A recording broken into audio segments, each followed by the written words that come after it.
There is no question about it. Roofing is confusing.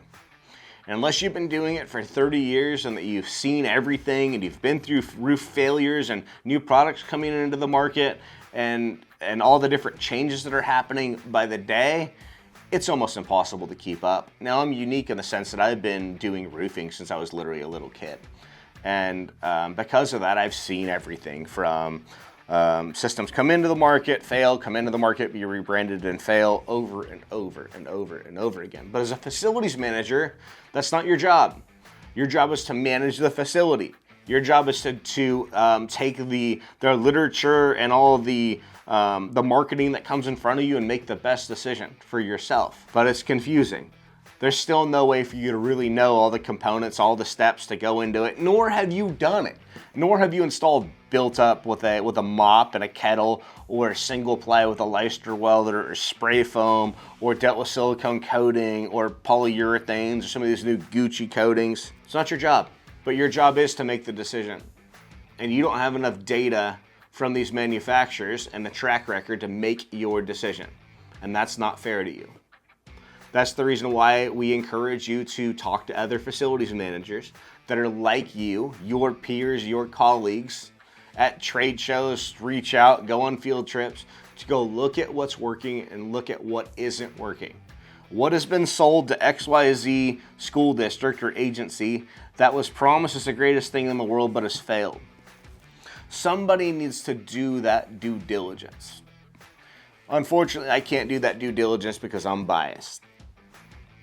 We created WeatherWeld, and we created WeatherWeld because there wasn't any track record on a roof since the 1970s that actually lasted. There was nothing there's nothing that existed that said, hey, this roof lasts this long, this roof lasts this long, this roof lasts this long, this roof lasts this long. Okay, take into account most of the single plies and the coatings that you're installing in your buildings right now were invented less than 8 years ago. So yeah, they got warranties on them, but you're watching these things fail at year 1, 2, 3, 4, 5, and it's because there's a lack of due diligence. There's a lack of anybody that's supporting the facilities manager and what's the right roofing decision, which leads that you have to buy based on literature, based on trust, based on friendships. And that's not fair to you. What we are is a resource. Now, we're biased because we're WeatherWeld. But we also have a track record of a product that's never changed. It's been around for 35 years, that hasn't failed yet, that continues to go, that's more cost effective than anything else in the industry with a 40-year warranty, and we put our money where our mouth is. And you could take that to the bank, but it's your job to do your due diligence and make your decision for what's right for your building. We know that eventually at some point in the next 50 or 60 years, your roof will be weather welded. Because what you have now, what you try with other manufacturers is going to be torn off, thrown into a landfill, and somebody after you is going to be like, how do we solve this problem?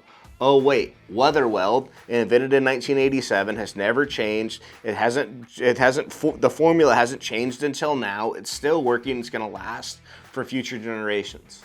And what that means to you is that eventually your roof is going to have WeatherWeld on it, because once you WeatherWeld your roof, you're going to see the difference and you're going to understand that WeatherWeld is going to last for the lifetime of my building because it's fundamentally different in every way.